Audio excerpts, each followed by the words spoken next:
Wow, ako pa mag-a-adjust sa'yo? Hanggat walang pangalan ng post ko, wag angkinin ha.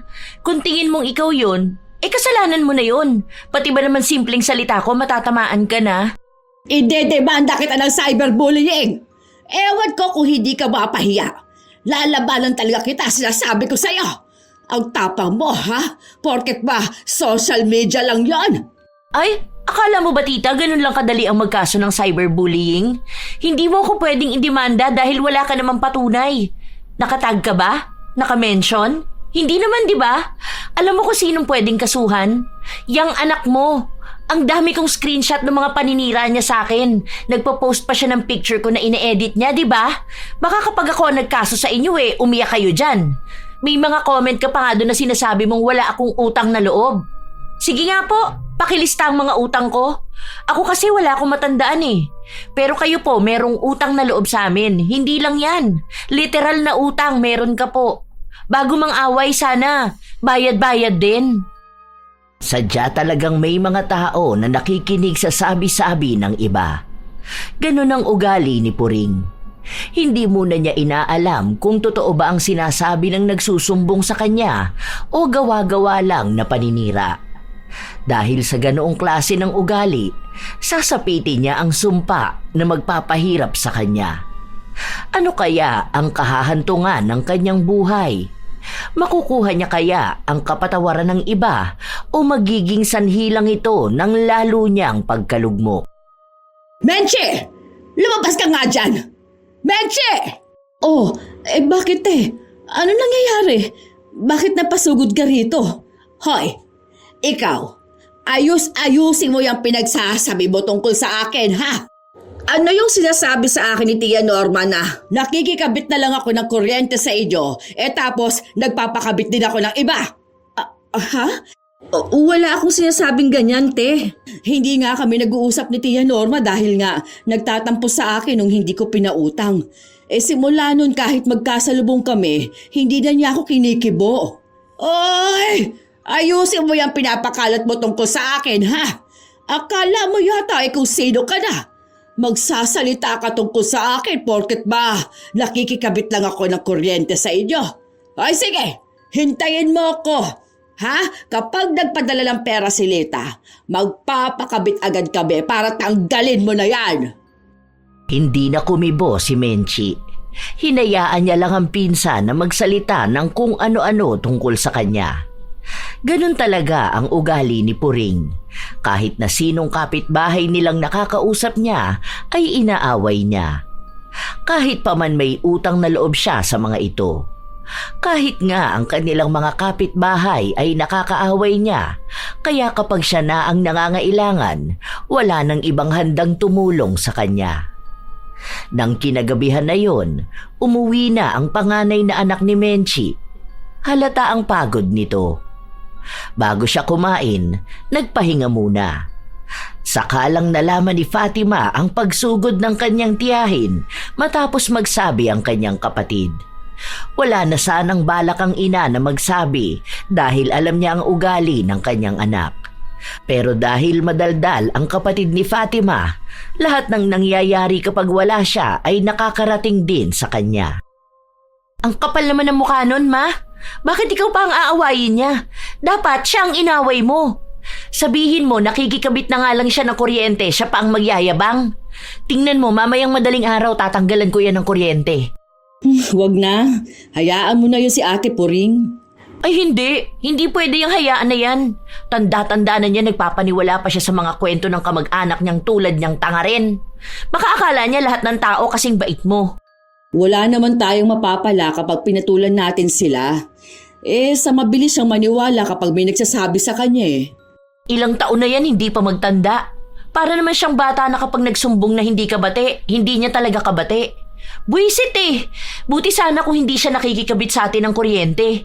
Saka totoo naman Tingnan mo mamaya kapag tinanggalan ko yan ng kuryente, mawawalan din yung kapitbahay nila.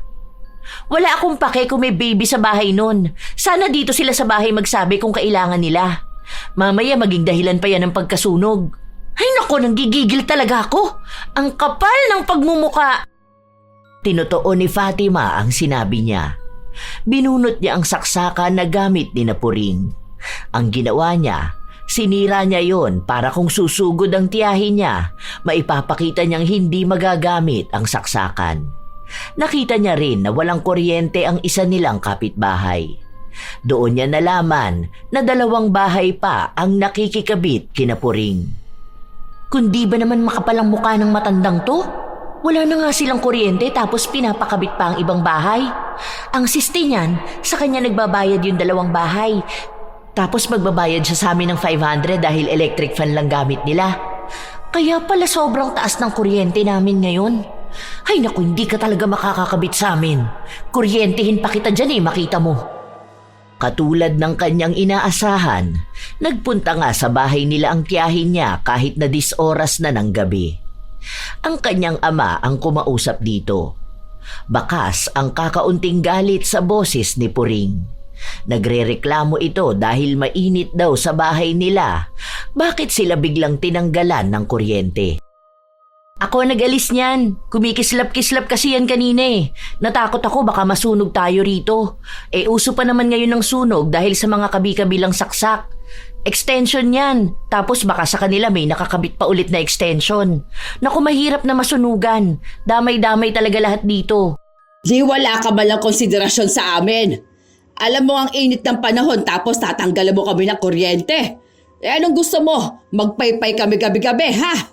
Lo, sinabi ko na nga na baka masunugan. Check nyo pa kasi yan Kita mo, nagkikikislap-kislap. Hindi pwede yung ganyan. Kapag nagkasunog dito tapos ang daming tao na mapipinsala, hindi naman sa inyo magagalit. Baka mamaya malaman pa nilang dahil sa pakabit ng kuryente ang naging dahilan ng sunog. Sa amin pa magagalit ang mga tao. Kung hindi kasi sana kayo nagpapakabit sa iba. Anong pinagsasabi mo na nagpapakabit sa iba? Kita nyo, 2 kapitbahay ang walang kuryente nung nawalan kayo. Sige, kapag bukas na ayos yung extension nyo at nagkaroon ng kuryente yung 2, iisa lang ang ibig sabihin nun. Grabe naman ang coincidence kung nawalan kayo ng kuryente pati rin sila. Hindi naman brown out. Ang sama talaga ng ugali mo, ano? Ay opo, yes po. Yan din sabi sa akin ng mga kakilala ko. Kaya nga wala akong gaanong friends Mga friend ko kasi masasama rin ng ugali. At talagang proud ka pa sa ganyan mong ugali? Opo, bakit naman po hindi?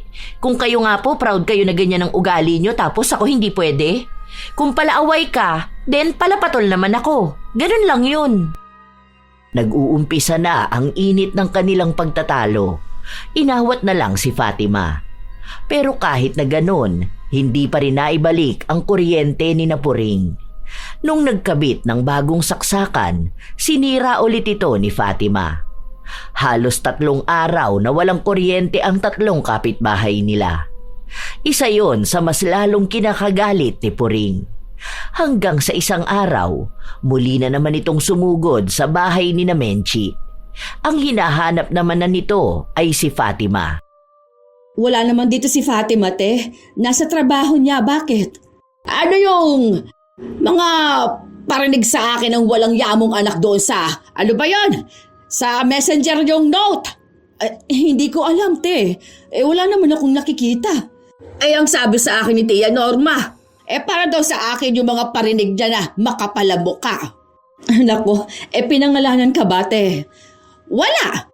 Pero alam daw ni Tia Norma na ako yon. Dahil nga nasabi ko sa kanya yung sa naging pagtatalo namin ng anak mo.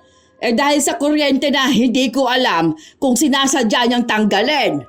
Wala naman palang pangalan, te. Baka naman hindi ikaw yon. Marami yung friends sa Facebook. Pinagtatanggol mo pa yung anak mo. Kaya yan lumalaking sutel dahil kinukonsinti mo ang pagiging masama niyang tao. Hindi naman sa ganun, te. Alam ko naman na maldita si Fatima pero hindi naman siya masamang tao. Magkaiba yun, te. At sa pagiging maldita niya, hindi ko yun hawak dahil ugali na yun ang henerasyon nila. Pero hindi ko pinalaking masamang tao ang anak ko. Para namang hindi ko alam kung anong ugali mayroon niyang anak mo. Ang daming sinasabi sa akin ni Tia Norma, ha? Galit na galit daw palagi ang anak mo na yan. Tapos kung ano-ano pang mga chismis na pinapakalat niya tungkol sa akin, hindi ko kayang palampasin to mga ganito. Nung isang araw, Ang sabi sa akin ni Tia Norma, narinig daw niya yung kaibigan ni Fatima na magsabi bakit pa ako pinapakabit ng kuryente dapat daw magdusa akong papakin ng lamok. Hindi naman din sila nag-uusap ni Tia Norma, te. Isa pa, wala namang sasabihin na gano'n ng anak ko. Kilala mo naman si Tia Norma. Minsan hindi niya alam kung anong sinasabi niya.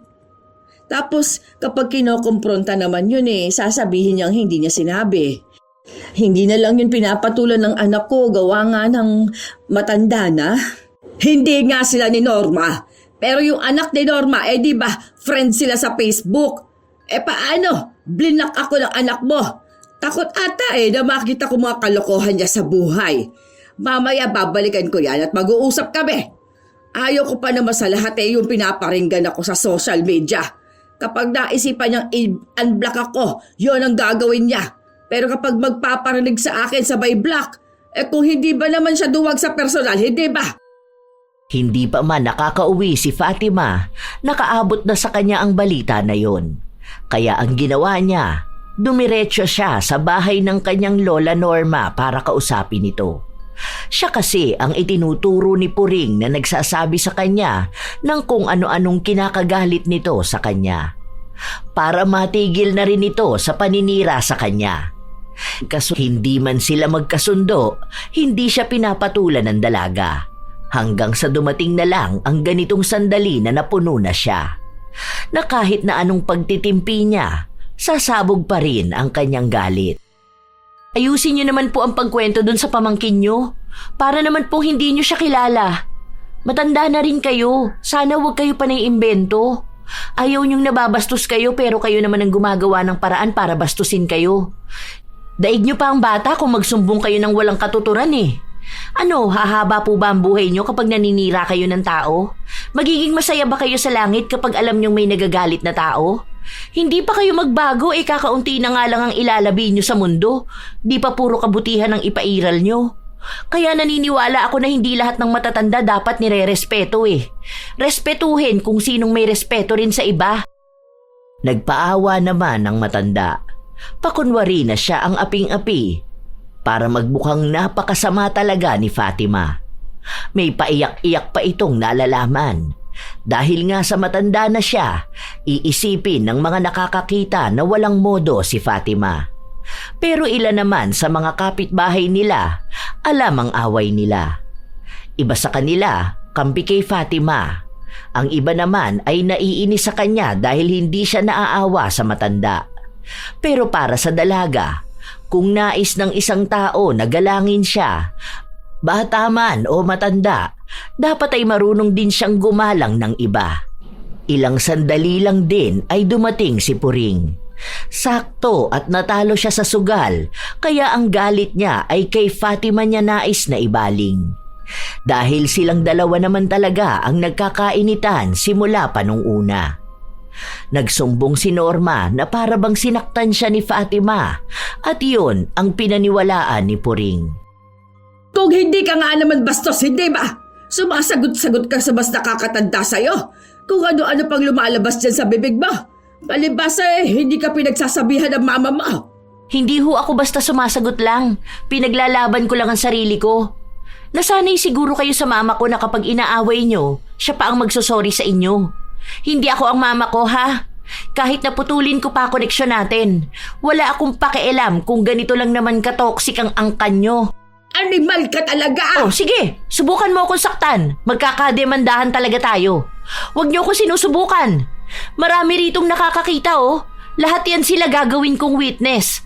Mga kaaway mo pa naman yan sila. Hindi yan kakampi sa'yo. Sige, ano? Walang hiya ka! Hindi ka talaga asenso sa buhay dahil sa ganyang pag-uugali mo. Ang mga ganyang klase ng tao sa'yo, ha? Yan ang dapat na sinusunog sa impyerno. Opo, kasi yung mga katulad nyo hindi na pwede sa impyerno. Mahihiya si Satanas sa inyo. Matatanda na po kayo, sana naman kahit ngayon lang gamitin nyo naman ang utak nyo. Hindi yung kung ano lang ang sinabi sa'yo ng tiyahin mo Paniniwalaan mo siya kahit na wala naman kayong pruweba. Baka akala nyo tapos na ako sa ginawa nyo noon sa amin. Kung makaapi kayo sa amin dati, parang hindi kayo lalapit sa amin ngayon para lang magpakabit ng kuryente at tubig. Kung magyayabang kayo sa amin, siguraduhin yung hindi nyo kailangan ng tulong namin. Hoy! Para sabihin ko sa'yo, sa nanay mo ako lumalapit at hindi sa'yo. Isa pa, alam mo kung bakit mas pinagpapala ang anak ko na nasa ibang bansa na ngayon? Dahil mabait yon at hindi katulad niyang pag-uugali mo. Sa lagay na yan may pinag-aralan ka pa, ha? Para saan pang naging magkakamag-anak at iisang lahi kung hindi naman magtutulungan? Wow! Ang galing naman po pala ng anak nyo. Bakit po kaya hindi niya kayo bigyan ng pera pampakabit ng kuryente? Hindi po ba kayo nahihiya na dumadayo pa kayo sa bahay para lang makikabit? Mayaman naman pala ang anak mo eh. Sobrang bait naman po pala po, di ba? Humingi po kayo ng tulong sa kanya, wag po sa amin na tinatawag niyo mga timawa noon. Ikukumpara mo pa ako sa pinsan ko. May anak ka pala sa abroad eh, bakit hindi ka matulungan? Ayusin niyo yung pag-uugali niyo, ha? Bastos na ako kung bastos, pero hindi ako papayag na ulitin yung apihin ng pamilya namin. Akala niyo kung sino kayo? Nang aaway naman kayo kapag hindi nabigyan ng 20 pambili ng kape. Talagang inilabas ni Fatima ang mga hinaing niya. Marami pa yon. Hindi na niya kailangang isa-isahin dahil baka kung ano pang masabi niya sa mga kamag-anak niya. Pero kahit na may sagutan silang ganon, hindi pa rin tumitigil si Puring na humingi ng tulong sa ina ni Fatima. Sa kanila pa rin ito nakikikabit ng kuryente. Minsan pa, sa kanila rin nang hihingi ng pagkain para sa mga apo nitong kasama niya sa bahay. Kung mga bata naman ang usapan, nagbibigay naman si Fatima.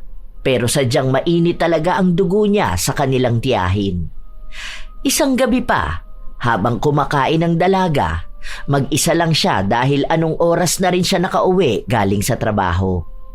Pumasok sa loob ng kusina ang kanyang ina. Ma, kailan niyo puputulan ng kuryente yung magaling mong pinsan? Tagal na niyang nakakabit sa atin ah. Huwag ka namang ganyan, anak. Hindi ko pa alam kasi ang sabi sa akin ni Ate Puring na hindi na raw nagpapadala yung anak niya. Si ate mo nga, Lita, dahil nagtalo silang dalawa. Naaawa naman ako at andyan sa bahay nila yung mga apo niya. Naniwala ka naman sa paawa niya sa'yo, ma? Andyan yung anak ni Ate Lita tapos hindi siya bibigyan ng pera? Lagi naman ganyan ang sinasabi niya. Imposible naman yun na walang allowance yung bata. Siya papapayag? Kaya nga hindi niya maibigay doon sa tatay eh. Dahil iniisip niya na baka wala siyang makuhang pera. Sus!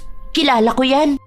Pero nangako nga siya na baka sa susunod na buwan magpapakabit na sila ng kuryente. Huwag mo namang tanggalan kapag madaling araw na. May mga bata sa bahay nila. Ang lamok pa naman ngayon. Tapos uso pa ang dengue. Nakiusap naman sa akin kaya okay na yun. May dagdag naman din silang bayad. Yung dalawang kapitbahay na pinapakabit niya, baka naman sa kanya na naman nakakabit yun ha? Solo na naman niya bayad ng kuryente nila tapos tayo ang baon dahil biglang taas ng bill natin. Hindi na sa kanya nakikikabit. Alam ko dyan na kay Kulot. Sinabi na rin nila sa akin. Nagsorry sila kasi ang akala nila ibinibigay din sa akin ni Ate Puring yung binabayad nila. Nahihiya raw kasi silang magsabi sa akin na makikikabit sila. Siya kasi Ate Puring daw ang nag-alok sa kanila. Nako ma, siguraduhin lang nila ha. Dahil kapag ako nainis na naman, pare-parehas na naman silang walang kuryente. Para namang hindi nila ako kilala. Kapag talaga ako tinopak, nako sinasabi ko sa kanila. Ay huwag ka magtatanim ng sama ng loob sa kanila. Saka magkakamag-anak tayo. Sino ba naman ang magtutulungan, hindi ba? Iisang dugo lang ang nananalaytay sa atin. Minsan talagang darating ang hindi pagkakaunawaan pero hindi naman ibig sabihin nun na makakalimutan na rin natin ang pagiging magkakamag-anak. Ay, kamag-anak niyo pala sila, ma? Sa pagkakatanda ko nung walang-wala tayo, ni hindi nga sila tumulong sa atin. Well, okay lang naman yun dahil hindi naman talaga natin dapat iasa sa kanila ang buhay natin. Pero ang dami nilang atraso na hindi ko makakalimutan. Yang tiya Norma nyo, naaalala ko ginawa niyan sa inyo dati. Ang dami niyang inutos sa'yo tapos pinabenta niya sa'yo yung dati nilang bahay. Tapos uutang ka lang ng 5K para pambayad ng kuryente nung naputulan tayo. Nagawa rin nila dahil halos ilang buwan silang nakakabit sa atin. Tapos hindi nagbabayad. Anong ginawa niya sa'yo? Pinagtawanan ka tapos kung ano-anong masasakit na salitang sinabi niya. Sobrang sama ng ugali ng matanda na yun eh. Hindi na nagbago hanggang ngayon. Ayan, nakarma tuloy siya. Ubus na pera niya, wala pa siyang bahay. Tapos ngayon ang sinisiraan niya yung anak niya. Sinasabi niya na malandi raw dahil nakadalawang asawa na. Tapos puro siya paawa ngayon. Panay hingi ng 20 pambili niya ng kape. Kapag di mo naman binigyan, sisiraan ka sa lahat. Ang lupit pa niya mag-imbento ng kwento.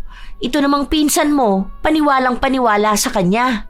Hay nako, nakaka-stress. Kumalma ka, anak. Mukhang naha-high blood ka na dyan. Huwag mo na kayang kainin yung taba ng baboy. Ay hindi ma, adobo to eh, masarap tong taba. Basta huwag ka na kasi maging sobrang bait sa mga yun. Inaabuso ka nila. Ginagamitan ka ng pagiging magkadugo nyo eh. Noon nga hindi nila tayo matulungan. Anak, noon yun. Kung ano ang nangyari noon, hindi na mangyayari ngayon. Hindi na rin ako papayag ma. Wala naman silang pwedeng isumbat sa atin dahil wala silang naitulong sa atin eh. Hindi rin ako papaapi sa kanila no. Subukan lang talaga nila. Matapang na ako ngayon dahil mas may ipagmamalaki na ako. Magtunog na ako mayabang, wala akong pakialam. Kahit na anong sabihin ni Fatima sa kanyang ina para layuan ang mga kamag-anak nila, hindi ito nakikinig sa kanya. Isang lapit lang ng mga ito kay Menchi. Nagbibigay agad siya kapag meron siya.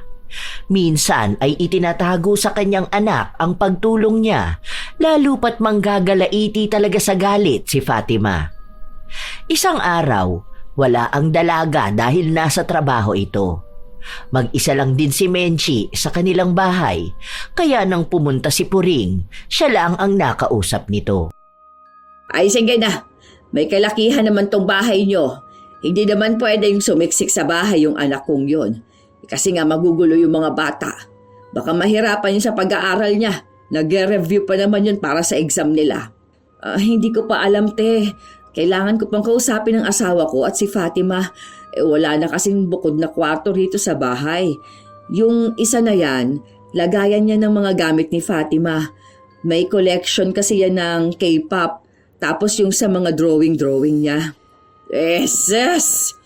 Wala naman palang kwenta yung mga nakalagay sa kwartong yan. Bakit hindi nilang ipaubaya sa anak ko, hindi ba? Pamangkin mo naman yun. Tsaka pinsan naman yun ni Fatima. Kung walang pwesto sa kwarto niya yung mga basura na ganon, bakit hindi na lang niya itapon, hindi ba? Ano ba namang magagawa niya mga Koreano na yan? Kaunting tulong lang naman ang hinihiling ko sa inyo. Bakit nga ba dito sa amin mo pinapakiusap ang bunso mo? Di ba nakatira yun doon sa bahay ng ate niya? Yun na nga ang problema eh. Nakaaway ko nga itong anak ko kahapon. Paano? Nangihingi nga ako ng pera, ayaw akong bigyan. Tapos ayun, pinagalitan ko. Pati kapatid niya nadamay na rin. Ewan ko pa sa bata na yun. Alam mo naman ugali nun. Sutil. Katulad niyang si Fatima mo. Kaya silang nagkakasundo noon eh. Bahay naman din to ng lola natin, hindi ba? Baka lang naman na may konsiderasyon kayo sa kamag-anak nyo. Hindi ko pa sigurado, te. Mamaya pag uwi nga ng asawa ko at ni Menchi pag-uusapan namin tong ganito ha. Hindi ako pwede magdesisyon basta. Maagang umuwi si Fatima matapos niyang malaman ang gustong gawin ni Puring. Alam niya kasi na kapag ina niya ang nagdesisyon, papayag agad ito. Naaawa naman ako kay Arjeline. Mabait na bata pa naman yun. Hindi naman pwedeng puro na lang awa, ma. Para namang hindi mo kilala yung bata na yun. Nakausap ko nga ate niya hindi naman totoo na basta lang niya pinalaya si Arjeline. Oo nga raw, nagtalo sila ng nanay niya dahil kabibigay niya lang ng pera nang hihingi na naman. Kaya nga niya pinalayas yung kapatid niya, umuwi raw siya, naabutan niya sa bahay na may kasamang mga lalaki sa bahay nila. Tapos dun pa raw ata nagbibisyo. Minsan daw late na umuwi yun. Kahit anong pagalit niya, hindi nakikinig sa kanya. Kaya ayun, pinauwi niya sa kanila. Ang sabi kasi ng tita mo, alam mo namang naaawa ako doon sa bata na yun. Paano kung talagang kailangan niya ng tulong, hindi ba? Sayang naman ang pag-aaral niya. Hindi naman ganun lang yun, ma. Walang mangyayari kung panay na lang awa ang nararamdaman mo sa mga kamag-anak mo. At anong sinasabi niya na bahay naman to ng lola nyo? Sa'yo na to nakapangalan. Saka tayo nagbabayad at nagpagawa nito. Aangkin na naman siya kahit na hindi naman kanya. May sarili naman silang bahay, hindi niya patirahin anak niya. Baka kamo gusto niyang tayo lahat gagasto sa anak niya. Ang galing niya naman. Pero kahit na hindi payag ang dalaga na tumira sa kanila ang kanyang pinsan, mas nanaig pa rin talaga ang awa ng kanyang ina. Ibinigay muna ang kwarto ng kapatid niya at magkasama silang matutulog sa iisang kwarto. Inis na inis si Fatima. Hindi dahil kasama niya ang kapatid niya, kundi may ibang taong tutuloy sa bahay nila. Mabuti sana kung maayos na pinsan ito o kaya ay sadyang nangangailangan ng tulong. Pero ang ina nito ay ang kamag-anak na ilang beses na nanghamak ng pamilya nila. Katulad nga ng inaasahan niya, may kakaibang inaasta si Argeline. Hindi pa nila alam kung may ninanakaw ito, pero madalas kasing nakikita nila na kung ano-ano ang ginagawa nito. Hanggang sa dumating na ang araw na nagbibisyo na ito sa loob ng kanilang bahay. Minsan pa, nagdadala ng mga barkada niya. Dahil doon, kinausap ni Fatima ang kanyang ina. Ngayon mo napuntahan yon, ma. Sabihin mo sa kanya na paaalisin mo na rin yung anak niya rito sa bahay. Kagabi anong oras na ako natulog? Puyat ako kakahintay na umalis yung tropa niyang nasa kwarto niya. Tapos nung isang araw naabutan ko yan nagiinuman sila rito. Ang tamad pa niyan. Hindi naman sa ginagawang katulong pero sana naman matuto siyang sinupi ng pinaggamitan niya. Nung nakaraan kumain siya tapos iniwan lang sa lamesa yung pinagkainan niya.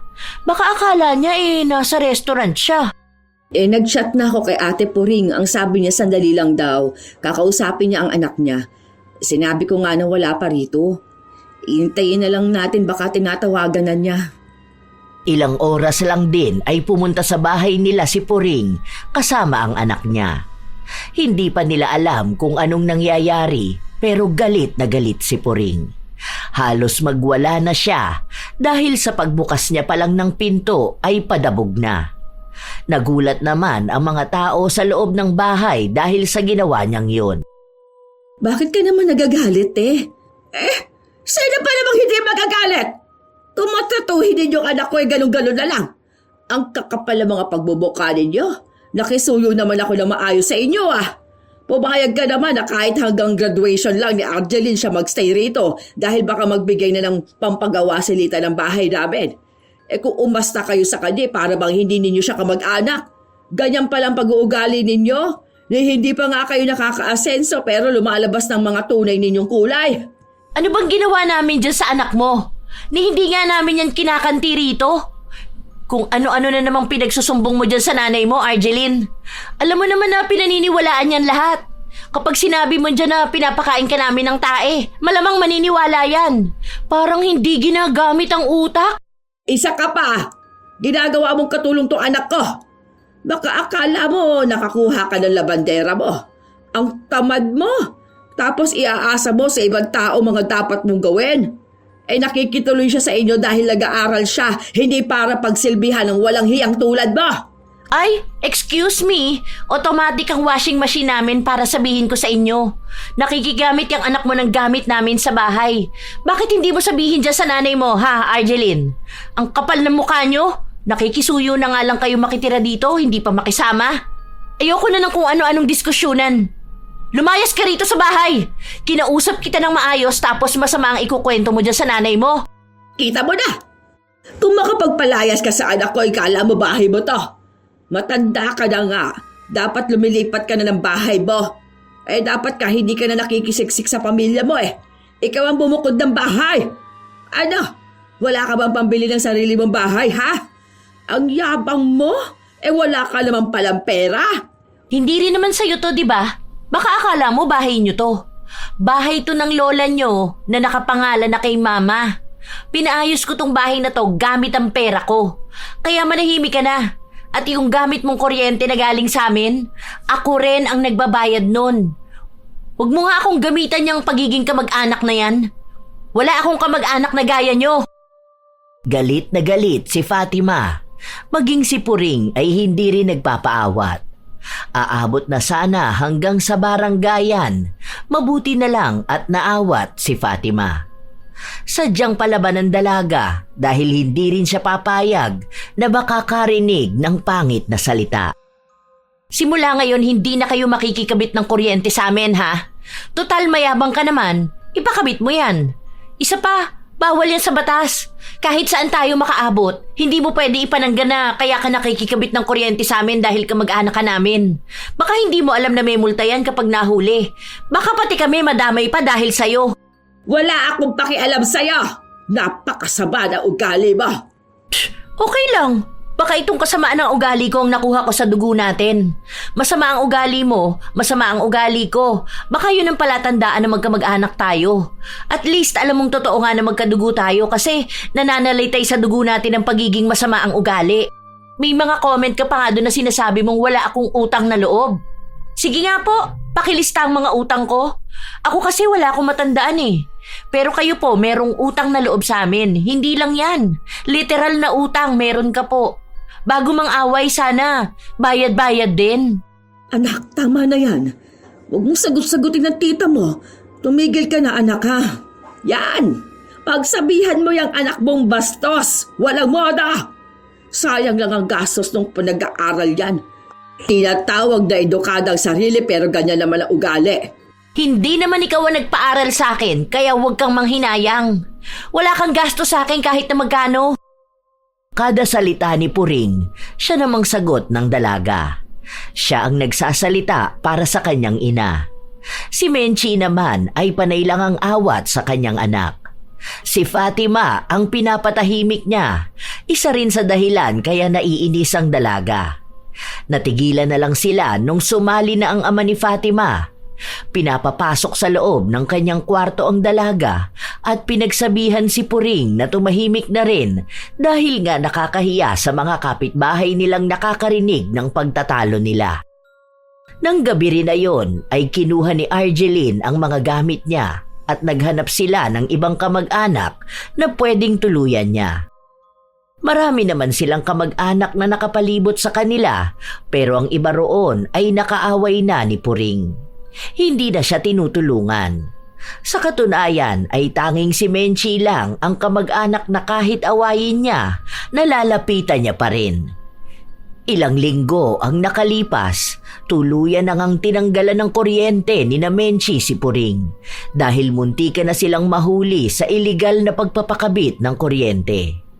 Dahil doon, nagdamdam si Puring. Kahit na buwan na ang nakalipas, hindi pa rin sila nagpapansinan. Hanggang sa nakikisali na rin ang mga anak ni Puring. Kung ano-ano na ang pinagsasasabi sa pamilya ni Fatima. Ang dami sa social media. Minsan ay pinapangalanan sila pero hindi yun pinapansin ng dalaga.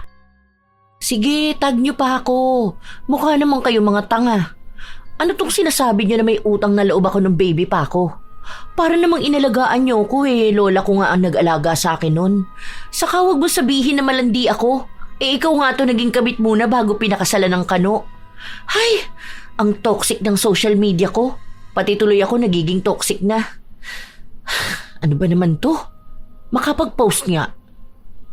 May mga tao talaga na hindi nanginginig ang panga kahit nasagad na ang kakapalan ng mukha. Konting hiya naman dyan.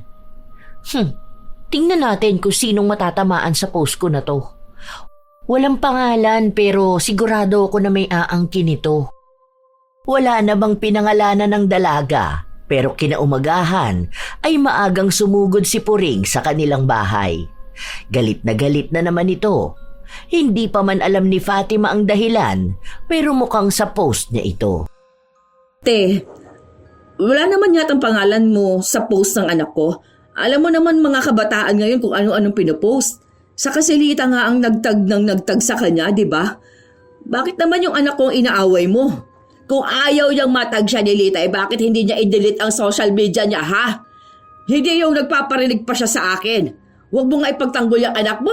Alam naman nating lahat na masama naman talaga ang ugali niyan. Proud na proud pa nga yan, hindi ba? Siyang makapalabuka. Dahil walang pasok sa trabaho ang dalaga, naiinis din siya dahil maaga siyang nagising. Gusto pa sana niyang magpahinga, pero masakit sa tenga ang boses ni Puring. Wala naman siyang balak lumabas pero naiirita siya sa boses ng kanyang tiyahin. Gusto niya itong patahimikin. Oh, andyan na naman pala yung hinayupak na yan. Ano? Masaya ka ba sa pagpaparinig mo sa akin, ha? Sobrang dami bang likes ng post mo? Baka gusto mong sumikat lalo kahit na alam mong may taong naaapektuhan. Sige ka pa ng parinig sa akin. Hindi kita pinaparinggan. Nag-post lang ako. Normal na post lang yun eh. Sa kung natamaan ka, hindi ko nakasalanan yun. Sabi nga nila, bato-bato sa langit, ang tamaan guilty. Ikaw ata ang unang tinamaan kasi akala mo lahat ng sasabihin ko tungkol sa'yo. Baka akala mo tita sa'yo lang umiikot ang buhay ko.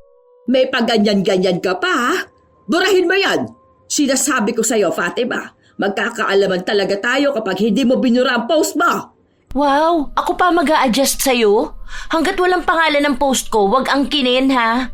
Kung tingin mong ikaw yun, kasalanan mo na yun. Pati ba naman simpleng salita ko, matatamaan ka na?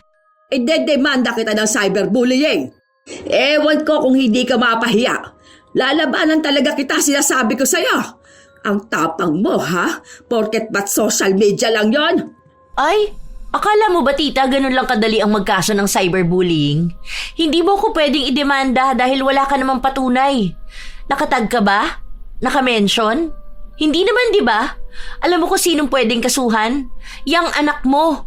Ang dami kong screenshot ng mga paninira niya sa akin. Nagpo-post pa siya ng picture ko na inedit niya, di ba?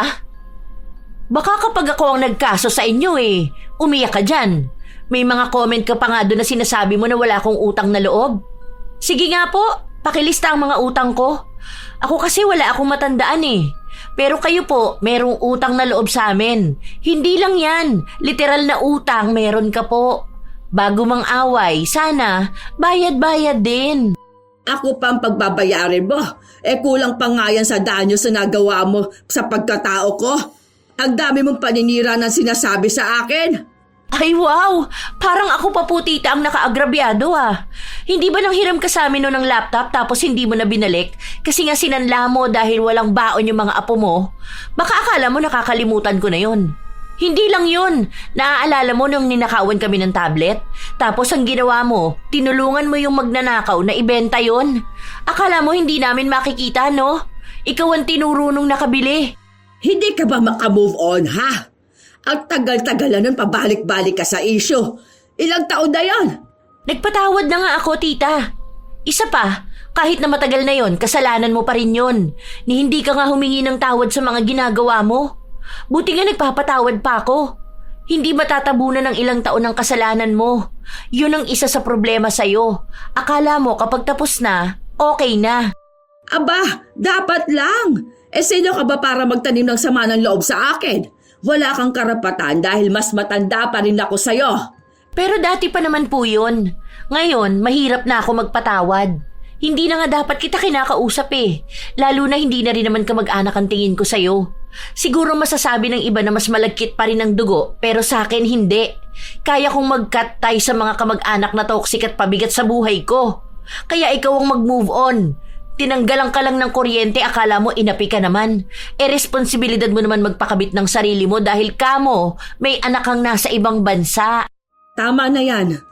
Baka kung saan na naman umabot ang usapan na to Tepuring naman. Alam kong meron kayong hindi pagkakaunawaan ng anak ko pero sana naman wag mong bigyan ng ibig sabihin yung mga galaw niya. Nung nakaraan nag-post lang siya ng picture ng pagkain tapos sumugod ka rito dahil ang sabi sa'yo ni Tia Norma, iniinggit ka raw ng anak ko. Wala na mo nakasulat doon. Post lang mismo ng pagkain. Nung tinanong kita kung sino nagsabi kay Tia Norma, hindi niyo naman masagot. Yun na nga. Kaya nga magbura siya na social media niya. Lahat tanggalin niya. Try mo na lang kayang i-block ang anak ko. Hindi naman pwedeng alisin niya ang social media niya. Kasi doon lang din naman niya nakakausap ang iba niyang kamag-anak sa mga kaibigan. Saka sa panahon ngayon, maraming nagagawa ang social media lalo na sa generation nila. Para ano?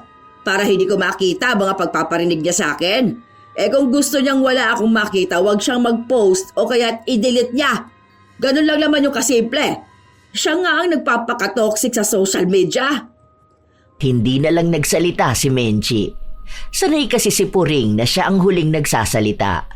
Kaya kapag may sumagot pa sa sinasabi niya, babawian niya ito ng isa pang salita hanggang sa hindi sila matatapos kung hindi tatahimik ang isa.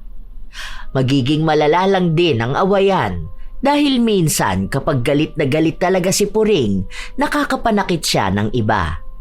Nang umalis na rin ito, saka naman pinagsabihan ni Menchie ang kanyang anak na bakas pa rin ang gigil sa tiyahin niya. Huwag mo na rin pagpapatulan ng mga yon.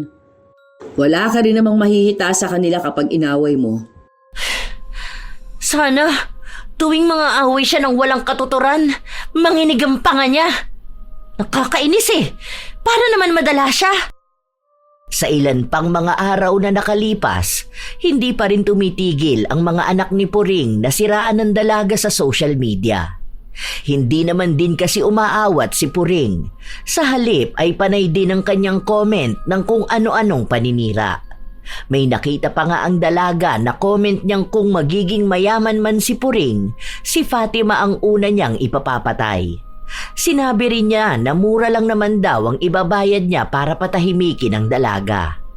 Kahit na alam ni Fatima na hindi yayaman si Puring, nakakatakot pa rin ito lalo na't may pagbabanta sa buhay. Dahil doon, nireport ng dalaga ang comment na yon. Baliw na ata talaga to. Hindi niya alam na maraming tao ang makakakita ng comment na yon.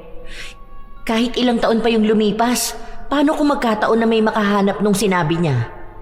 Ang lala ng digital footprint niya may pagbabanta pa sa buhay ko. Kakatakot. Hindi man lang kinikilabutan sa mga pinagsasasabi niya online. Ang dali lang ma-screenshot nun. Kapag nagkaroon ng kaso, iiyak-iyak naman dahil walang pambayad sa abogado. Makikiusap tapos dadaanin na naman sa magkamag-anak dapat hindi nagkakasiraan. Pero siya naman tong mapanira na tao. Napapailing na lang ang dalaga sa ginagawa ng kanyang tiyahin. Ang buong akala niya ay wala nang dahilan si Puring para sugurin siya at awayin dahil hindi na siya nagpapapatol sa social media. Pero mukhang maraming paraan si Puring para makahanap ng pag-aawayan nilang dalawa. Kinabukasan, pag-uwi ng dalaga, halata ang pagod sa kanyang muka pero naabutan niya ang kanyang tiyahin na nag-aabang sa bahay nila. Mukhang galit na naman ito. Hindi naman alam ni Fatima kung ano na naman ang dahilan. Hindi po ba kayo napapagod sa ginagawa niyo? Tingnan mo nga hingal na hingal ka na dyan dahil sa galit mo. Ano na naman ang sasabihin mo sa akin? Kasi kung wala naman niyang katuturan, huwag niyo nang sabihin. Wala akong post na kahit ano. Wala akong kamag-anak na kinakausap tungkol sa'yo. Nananahimik na ako. Utang na loob naman.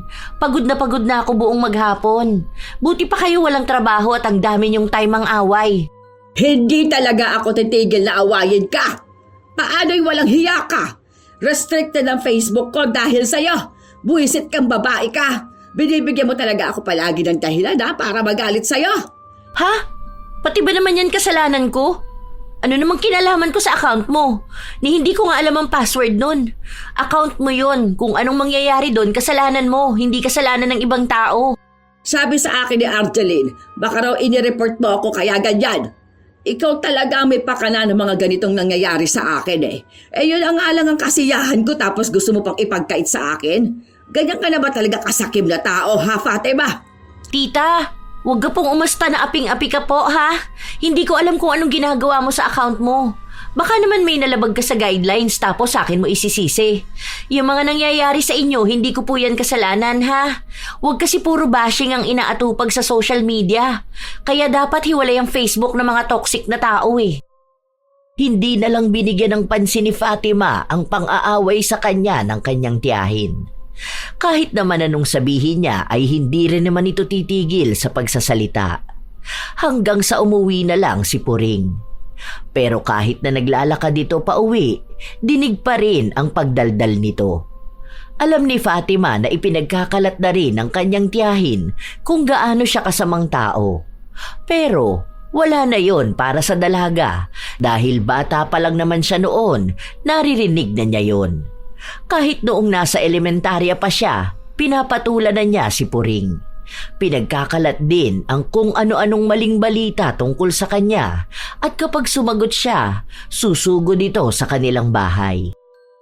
Hindi ko alam kung nababaliw na yung pinsan mo, ma. Lahat na lang yata isisisi niya sa akin. Baka kapag sininok yun, susugod yun dito para mang-away.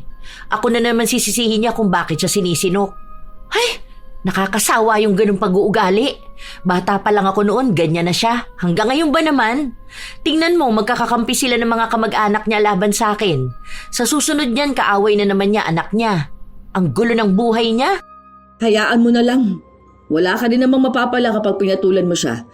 Ikaw lang ang magbibigay ng stress sa sarili mo. Hindi naman yun basta magbabago eh. Ay, hindi uubra sa akin yung hayaan na lang siya. Kaya yan namimihasa kasi puro hayaan. Tingnan mo yung tiyahin mong si Norma. Kakasabi niyong hayaan na lang siya. Ganun na siya katanda pero hindi nagkaroon ng character development. Hindi na uso yung hayaan. Kapag bastos ang ugali, ibalik sa kanya ang kabastusan. Ang hilig niya magpapaniwala sa sabi-sabi, hindi mag-focus sa buhay niya. Kahit na ilang buwan na ang nakalipas, hindi pa rin sila nagkakaayos. Hanggang sa isang araw, nabalitaan na lang ng dalaga na naospital si Puring. Nanghihingi raw ito ng tulong sa kanila dahil walang pambayad sa pribadong ospital na pinuntahan niya. Hindi raw nagpadala ang anak niyang nasa ibang bansa dahil kaaway daw nun ang isa pa niyang anak na kinakampihan ni Puring. Ngayon, sila-sila ng pamilya ang nagkakagulo. Wala namang ibang malalapitan si Puring kundi ang pinsan niyang si Menchi. Si Menchi naman ay nagpaabot ng tulong, kaya nang malaman nito ni Fatima ay naiinis na naman ang dalaga. Hayaan mo na anak. Wala naman siyang ibang malalapitan. Saka alam mo naman ako, basta't may lalapit sa akin hanggat kaya ko namang makatulong, itutulong ako. Ayan na naman tayo sa hayaan na eh. Tingnan nyo, hindi ako magkakamali na sa susunod na linggo, susugod yan dito sa bahay dahil may narinig na naman siyang chismis na ako raw ang nagsabi. Tingnan natin. Kilala ko na yan. Hindi niya kayang mabuhay nang hindi siya nagagalit. Tama nga si Fatima. Dahil maaga pa lang nasa bahay na nila si Puring. Galit na galit ito at kapansin-pansin na nanginginig ang panga nito kapag nagsasalita. Wala na sanang balak ang dalaga na pansinin ito dahil gusto na niyang ilapat ang likod niya sa higaan para kahit na paano ay makapagpahinga. Pero maraming lakas ang kanyang tiyahin para magsimula ng gulo. Hindi ka na talaga naawa sa akin, ano? Inaano na naman ba kita? Ano yung sinasabi ni Tia Norma na ipinagkakalat mo sa lahat na nakakarma na ako? Sinabi niya yun? Sige, ako ang kakausap sa matanda na yon. Buisit na yan. Lahat na lang ako may kasalanan. Hindi ko na nga kayo pinagkakausap eh. Sa bagay, totoo rin naman siguro. Kaya nanginginig yung panga mo dahil wala kang ibang ginawa kundi ang mang-away. Di ba, ma? Sabi ko sa'yo susugod yan dito sa bahay dahil may nabalitaan na naman yan na hindi totoo. Hindi ka ba nananawa, tita? Na nagagalit ka sa mga kwento lang naman sa'yo? Alam nga namang ikaw ang paniwalaan ko, di ba? Tingin mo ba, sasabihin nila yan kung hindi totoo? Ano akala mo sa mga taong nakakausap ko, ha? Malamang. Kaya nga nagsasabi sa'yo yung tiyahin mo dahil kapag may binalita siya sa'yo, bibigyan mo siya ng pangkape. Kawawa nga kayong dalawa sa totoo lang eh. Siya kailangan magsinungaling dahil kahit gano'n na siya katanda, walang nangyari sa buhay niya. Tapos ikaw, nagpapapaniwala sa mga walang katuturan na bagay. Kung aawayin mo lang ako, tama na. Dahil wala ko sa mood ngayon. Masakit ang ulo ko. Habang tumatagal, mas lalong lumalala ang panginginig ng panga ni Puring. Dahil sa nangyayari sa kanya ay bibihira lang siyang makapagsalita. Minsan pa nga na may nakaaway siyang kapitbahay nila dahil lang sa narinig niya ang tungkol sa nakikikabit ng tubig. Dahil sa inis ng kasagutan niya, sinabihan siyang parang adik kung magsalita. Parang may nginunguya kahit na wala naman. Dahil sa pagpapatuloy niyang mang-away ng mga tao, wala na ring nagpakabit sa kanya ng tubig. Wala namang tutulong din sa kanya na mag-igib dahil masyado pang bata ang mga apo na kasama niya. Matanda na rin naman ang asawa niya para magbuhat-buhat. Dahil doon, Iisang tao na naman ang naging takbuhan niya. Sige na. Kahit mga isang buwan lang. Alam mo naman na mahirap ang walang tubig sa bahay, di ba? Hindi ako makakakilos nun na maayos. Kung mag-iigib naman ako, hindi ka ba naaawat? Matanda na ako.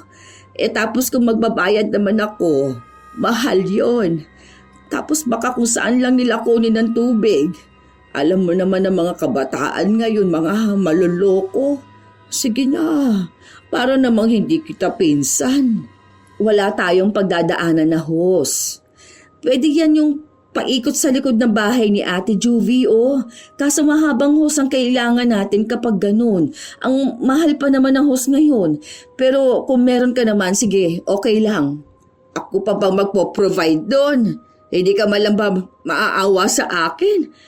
Ganito na nga ako, nangangayayat na nga rin ako dahil hindi ako masyadong makakain.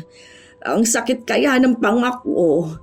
Akala mo ba simple lang to? Pasalamat ka na lang at hindi sa'yo nangyari tong ganito. Bisan nga nagigising ako na madaling araw kasi kumikirot ang pangak ko. Tapos isa pa sa problema ko yung mga apo ko. Hindi ko gaano maasikaso. Para ka namang hindi ka mag-anak niyan gagaya ka rin doon sa mga kamag-anak natin na hindi na nakakakilala at kung umastay akala mo kung sino sila. Alam mo naman na wala akong pinagkakakitaan, te.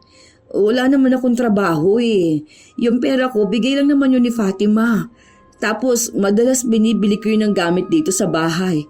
Tapos, baon ng mga bata. Yung pera na lang ng anak mo. Para saan ba naman yung tutulong ka sa akin, di ba? Baka naman makonsensya ka niyan kapag wala na ako, ha? Aanhin pang damo kung patay ng kabayo, ika nga, di ba? Alam ko naman na may pagtatalo kami ng anak mo. Bastos naman kasi yun. Pero sigurado namang hindi yun magiging dahilan para hindi mo ako tulungan, hindi ba? Magpinsan tayo. Nadala na naman si Menchi sa mga paawa sa kanya ng pinsan. Inilihim niya sa kanyang anak ang pagpapakabit ng tubig kay Puring at maging ang paggastos niya para bumili ng hose. Ilang buwan ang nakalipas, hindi pa rin pinapaalis ni Puring ang pagpapakabit niya ng tubig. Hindi pa rin yun napapansin ng dalaga dahil ang dami niyang ginagawa sa trabaho, kaya kapag umuuwi siya ng bahay ay pagod na siya. Ang kanyang ina rin naman ang nagbabayad ng bills. Nag-aabot lang siya ng pera kada sahod. Hanggang sa isang araw. Anong oras ang graduation bukas ni Lian, ma? Basta 12 p.m. daw dapat andoon na. Hindi ko lang alam anong oras ang start. Baka siguro mga 1 or 1:30 ganon. Bakit? Sasama ka ba? Wala ka bang pasok bukas? Hindi ko alam. Baka susunod ako. Maaga na lang ako uuwi. Undertime na lang siguro ako bukas. Graduation din ng apo ni Puring, di ba, ma? Makapuring ka naman dyan. Tita mo yun, hoy. Ano ka ba? Pero oo, bukas nga rin. Ang bilis ng panahon Noong nagpupunta yun dito sa bahay, ang bata pa nun. Magkikita pala kayo doon, Huwag niyong isasama bukas yon kapag kakain tayo sa labas. Yung bata pwede pa pero yung pinsan mo wag. Masisira lang talaga ang araw ko. Ipapabukod ko bill niya. Malamang yung anak no na nasa abroad magpapadala sa kanya. Pagkatapos nilang magsiraan sa social media, ayun, bati na sila ngayon. Mga baliw Hanggang sa kinabukasan, naging abala pa rin ang dalaga. Pero katulad nga ng kanyang pangako, sumunod naman siya. Sakto natapos na ang graduation at umaalis na ang mga tao. Hinahanap ni Fatima ang kanyang ina nang makita niyang tila sinisigawan nito ni Puring. Dinuduro-duro niya pa. Dahil doon ay galit na nagtungo roon si Fatima. Ano bang ginagawa mo? Wala ka na talagang hiya, Pati ba naman sa ganitong lugar? Aba, kayong walang hiya! O ayan, dumating ka na para naman maging mas masaya ang pagpapahiya ko sa mga walang kwentang tao. Pag-usapan na lang natin to sa ibang lugar. Ang daming nakatingin sa atin, Hindi! Ay masyado kang atribida Ano na naman ba to, ha? Bakit dito ka ba gumagawa ng iskandalo? Paano yung nanay mo masyadong papansin? Siya ba naman ang umakyat sa apo ko? Moment ko na to, mga agaw ka pa! Hindi ko naman sinasadya, te. Umiiyak na yung bata kasi nga siya na yung susunod tapos wala ka pa. Nung tinawag siya, pumunta na ako kasi nakakaawa naman. Aakyat sa stage, mag-isa lang siya. 5 bata na ang natawag pagkatapos niya saka ka lang dumating. Hindi ko naman alam na nasa banyo ka pala noon. Oh, yun naman pala eh. Kasalanan mo naman pala tapos sa ibang tao mo isisisi. Anong gusto mo? Umiyak yung apo mo dun sa stage? Baka akala mo ganun ka kaimportante sa lahat ng tao rito para ihinto nila ang graduation hanggang sa dumating ka. Mga away ka pa, hindi ka nalang magpasalamat. Wala talaga sa hulog yung pag-uugali mo. Kami ang ipapahiya mo eh. Ngayon pa lang alam na ng mga nakakarinig sa atin kung anong mali mo. Huwag mo akong pinagsasalitaan ng ganyan, buisit ka. Ano na namang ipagyayabang mo sa akin ngayon? Na nakikikabit na naman ako ng tubig sa inyo, ha? Wala kayong karapatan namang agaw ng moment ko. Apo ko yun eh. Bakit? Hindi ba nila mahihintay kahit saglit, ha? Nagbanyo lang ako dahil ihina ako eh. Ang sabihin mo kamo, yang nanay mo, gusto na palaging siya ang bida. Pati ba naman apo ko sasamahan niya sa stage? Una, hindi ko alam na nakikikabit ka sa amin ng tubig. Yun naman pala eh. Ikaw ang may kailangan sa amin, hindi kami. Dahil sinabi mo yan, bukas na bukas wala ka ng tubig. Huwag mong inaaway ang mama ko ha. Kung noon kaya nyo siyang ipahiya, hindi na ngayon. Wala ka ipagmamalaki sa akin dahil ikaw ang nakikinabang sa amin. Kung hayop ako, mas hayop ka. Ang kapal talaga ng pagmumukha mo. Ganyan na nga ang nangyayari sa'yo, hindi mo pa rin inaayos ang pag-uugali mo. Masamang tao na ako sa pagsagot ko sa nakatatanda pero sa totoo lang, kasi hindi naman lahat ng nakatatanda dapat talagang ginagalang eh. Mukhang sa edad mong yan, ngayon ka dapat tinuturuan ng leksyon. Nagmamalasakit na lang sa apo mo, magagalit ka pa. Kung aakyat yan mag-isa sa stage, baka dalhin niya yung lungkot ng graduation niya hanggang sa paglaki niya. Dahil sino ba naman bata ang gugustuhin umakyat mag-isa sa stage? Palibasa wala kang alam. Simula ngayon, wag ka na lalapit sa amin at hihingi ng tulong ha. Kaya mo na yung sarili mo. Umalis na rin agad sila dahil sa kahihiyan ng pag-ieskandalo ni Puring. Hindi lang doon natapos ang lahat dahil maingay na naman si Puring sa social media. Kung ano-ano na namang mga pinagsasabi niya. Lahat yon ay may kinalaman sa pagiging masamang ugali ni Fatima. Isang hapon, habang nasa kwarto ang dalaga, nagbabasa siya ng mga post ng kanyang tiyahin. Huwag kang makipagkaibigan sa taong magagalitin, ni sumama sa taong madaling magalit. Baka matuto ka ng kanyang mga daan at maging patibong ito sa iyong kaluluwa. Ay wow, ibang klase. May pa-Bible verse pa talaga siya. Pagkatapos nito, may post naman ng paninira sa akin na masama ang ugali ko. Ayan, kaya nare-restrict ang account mo eh, kung ano-anong kalokohan niyang pinaggagawa mo. Hay nako, kailan kaya magbabago to? O ang tanong, kung magbabago pa ba siya? Hinayaan na lang ng dalaga ang kanyang tiyahin na magwala sa social media. Hanggang sa nabalitaan niya na nahack raw ang account nito. At sa inaasahan nga niya, sa kanya na naman isinisi. Pinagbibintangan na siya ang gumawa nun. Natatawa na lang ako kay tita. Ano ba naman yan? Sa akin pa talaga sinisi. Malamang kung ano-anong pinakiklik niya. Account niya yun. Malamang siya lang nakakaalam ng ginagawa niya doon. Mukha ba akong hacker? Ni wala nga akong gaanong alam sa technologies na yan. Sarili ko ngang account, minsan hirap pa akong i-access. Tapos bubuksan ko pa account niya. Ang sabi nga niya sa akin, may nag-send daw ng link sa kanya tungkol daw ata sa magbibigay ng 100K ang Jollibee. Kapag click niya, ayun daw, parang nagloko yung Facebook niya tapos bigla na lang niyang hindi mabuksan. Nung nabuksan na niya, kung ano-ano na raw post niya at pinagsisend sa mga FB friends niya. Oh, yun naman pala. Siya naman na may kasalanan nun. Buti wala ako kanina, baka nag-away na naman kaming dalawa. Diba? Sabi na ang bilis niya magpapaniwala sa mga nakikita at naririnig niya eh. Kaya kapag sinabi sa kanyang magbibigay ng 100K si SpongeBob, maniniwala talaga siya. Tapos kapag na-scam siya, sa akin niya isisisi. Para namang kasalanan ko ang katangahan niya. Ano na pala nangyari dun sa panga niya, ma? Nakatabingi na nga, pero nanginginig pa rin. Para siyang kumakain ng bubble gum. Ang sabi pa nga niya sa akin, madalas daw mangalay ang panga niya. Ang laki nga ng ipinayat niya ngayon.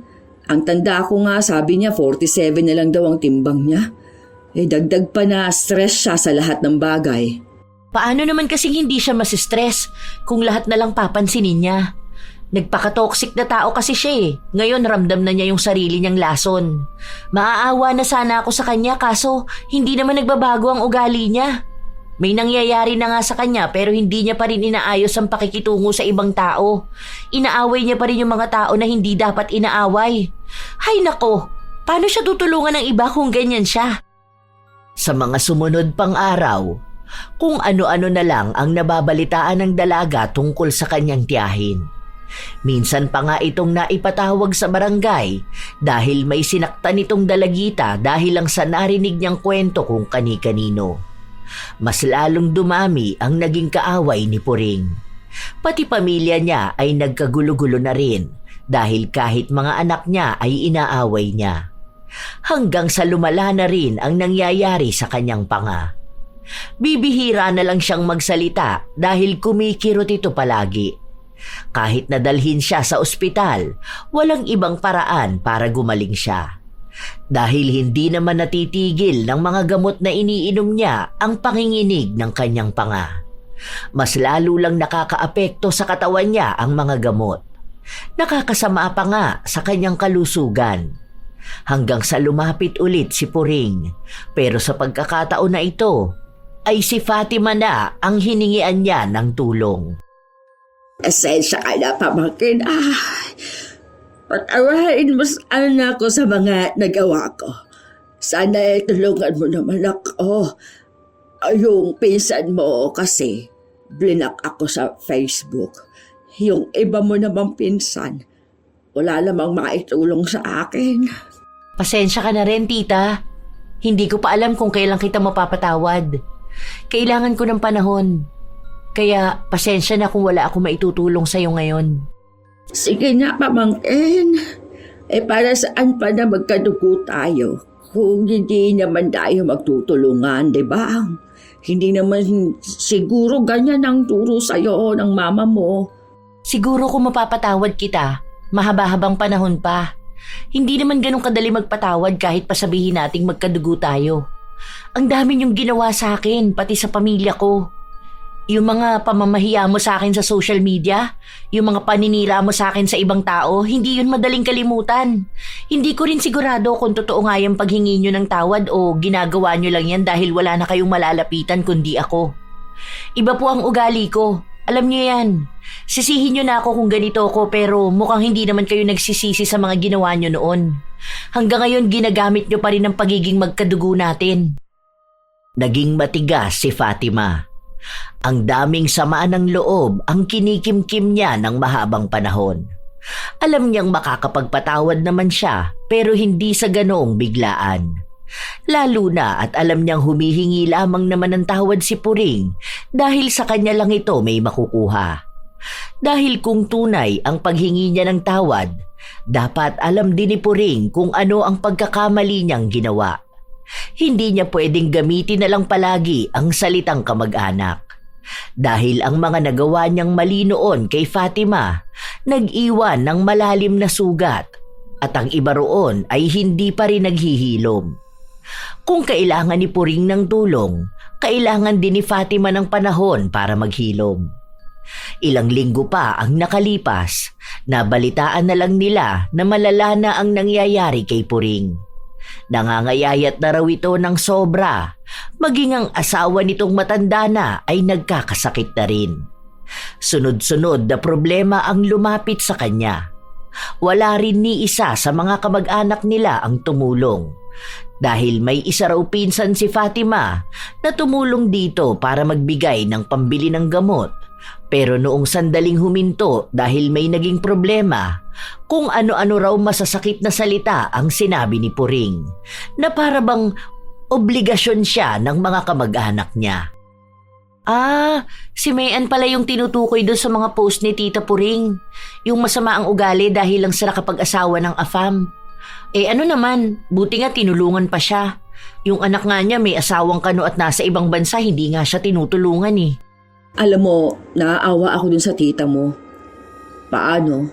Yung anak niyang si Lita, ang sabi ba naman sa kanya kahit daw mamatay siya, hindi uuwi para sa kanya. Grabe yung away nilang dalawa. Nakakatakot yung mga sinasabi ng anak niya sa kanya. Ma, kaya ganun yung mga anak niya sa kanya dahil ganun niya pinalaki. Sila ba naman makita yung nanay nilang palaaway tapos nung mga nagsipaglaki na sila kung ano-ano na rin ang sinasabi ni Tita Puring sa mga anak niya? Nung nakaraan, yung isang anak niya kaaway niya. Nung may nahihita siya, bumait siya doon. Tapos ngayon, ito namang isa. Kung yung mga anak niya nga ganun na siya, paano pa sa ibang tao? Kaya nung humihingi yan ng tawad sa akin at nanghihingi ng tulong, naku, pinabayaan ko na lang muna. Alam ko kasi na hindi naman siya totoong nagsisisi. Kung makikita ko talaga na totoo na siya sa sarili niya, baka doon pa ako maawa. Baka kapag tinulungan ko siya, maging obligasyon ko pa siya. Sasabihin niya na naman na magkakadugo naman dapat nagtutulungan. Matuto siyang makita ang mali niya at magpasalamat kung may tao man natutulong sa kanya. Sana nga matuto na siya sa mga nangyayari sa kanya at magbago na siya. Halos ilang buwan na rin ang nakakaraan. Walang gaanong balita si Fatima sa kanyang tiyahin kahit na malapit lang naman ang bahay nito sa kanila. Hanggang sa isang araw, naabutan niya itong nasa bahay nila. Ang akala niya, hihingi na naman ito ng tulong. Ang naaalala niya noon, kapag nasa bahay nila si Puring, kung hindi ito mang-aaway, ay manghihingi ng tulong sa kanyang ina. Pamangkin, pwede ba kita makausap ngayon? Tungkol saan? Huwag ka mag-alala. Hindi naman ako hihingi ng tulong sa'yo. Hindi naman ako mamimilit. Gusto ko lang humingi ng tawad sa'yo. Oo, totoo na to. Hindi ko kasi alam kung hanggang kailan na lang ang buhay ko. Gusto ko na bago man lang ako mawala nakahingi ako ng tawad sa mga taong nakaaway ko. Hindi ko man maisa-isa lahat. Alam ko na kung ano yung tinutukoy mo noon. Alam ko na kung ano ang mali ko. Hindi ko naman hihilingin ngayon na mapatawad mo ako. Lalo na kung hindi mo pa naman kaya. Pero sana'y dumating ang araw na mapatawad mo rin ako sa mga nagawa ko sa iyo at sa pamilya mo. Salamat din dun sa mga naitulong mo sa akin noon. Tama ka na hindi lahat ng bagay ay madadaan ko sa pakikipag-away. Dahil sa ginagawa ko, nawalan ako ng taong handang tumulong kapag kailangan ko na. At hindi ko habang buhay na magagamit ang salitang magkadugo kung hindi rin naman ako naging mabuting kamag-anak noon. Hindi nagbigay ng tugon si Fatima dahil hindi niya alam kung anong sasabihin niya. Hanggang sa paglipas pa ng ilang mga araw, nalaman ng dalaga na inisa-isa ni Puring na hingan ng tawad ang mga taong nagawa niya ng mali. Bukal na sa kanyang kalooban ng paghingi niya ng tawad. Walang pangungonsensya. Hindi rin siya namimilit na tulungan siya. May iba na nagpatawad sa kanya, meron namang mga taong hindi pa handa. Naging malaki rin ang pagbabago ng ugali ni Puring.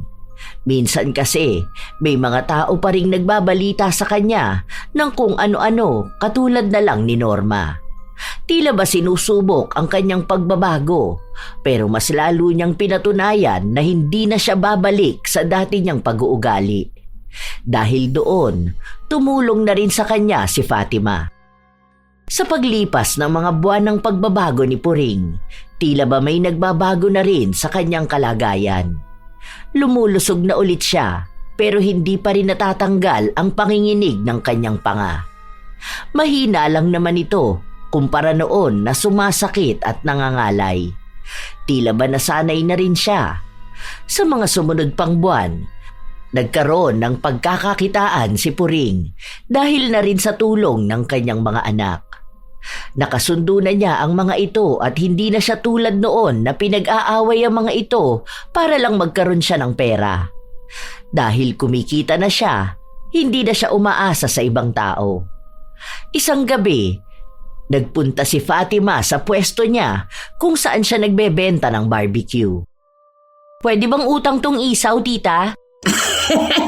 Pwede naman, kunin mo na yan ng walang bayad.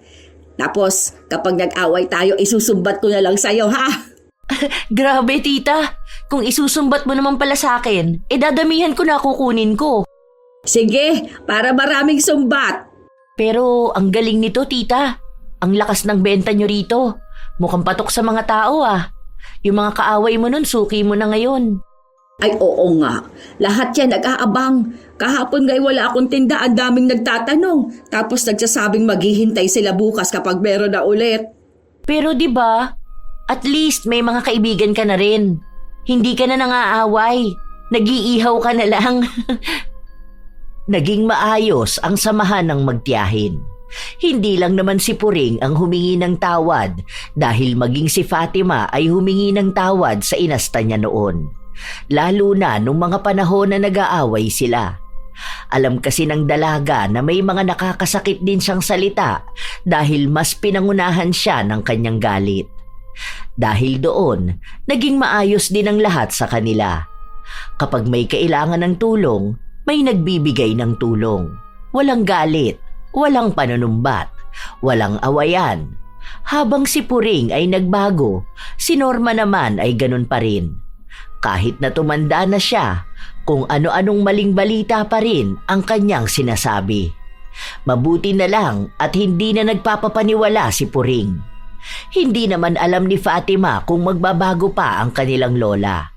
Pero alam niyang baka dumating na rin ang leksyon nito na magiging dahilan para mapagtanto niyang mali ang manira ng ibang tao.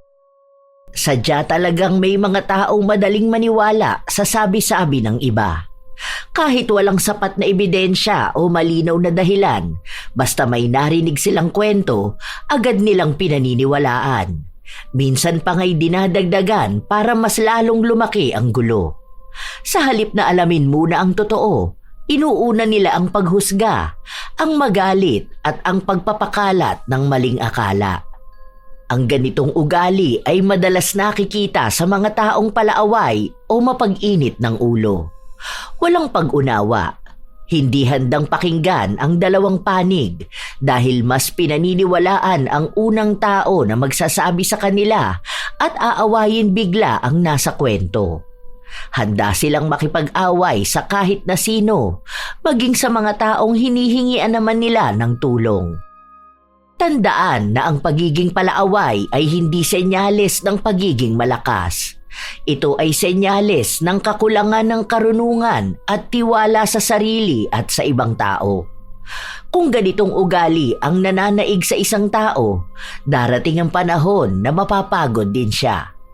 Mapapagod siyang laging may kagalit. Mapapagod siyang palaging nasa gitna ng gulo. Mapapagod siyang palaging nagdududa sa lahat. Dahil sa bawat galit na pinairal, may kapayapaang nawawala. Sa bawat sabi-sabing pinaniniwalaan, may relasyong nasisira. Kaya kung isa ka ring tao na ganito ang ugali, mas mainam na piliin mong maging mapanuri kaysa maging palaaway. Piliin mong manahimik kaysa makipagtalo sa hindi pa malinaw. Piliin mong magtanong kaysa manghusga. Dahil sa dulo, ang taong marunong umintindi ay mas panatag kaysa sa taong laging naniniwala sa sabi-sabi. Kaya mga apo, huwag niyo hahayaan na masira ang relasyon niyo sa isang tao dahil lang sa mga naririnig niyong sabi-sabi. Hindi lahat ng katotohanan ay nakukuha lang sa chismis at kapag naman nangailangan ng tulong sa kanila rin lalapit. Kayo ba mga apo? May nakilalang taong katulad ni Puring, palaaway at mabilis maniwala sa kwento at paninira ng iba? Kung gayon, ibahagi nyo naman ang inyong sariling karanasan at nais ko itong mabasa. Naway may natutunan kayo sa ating bagong kwento.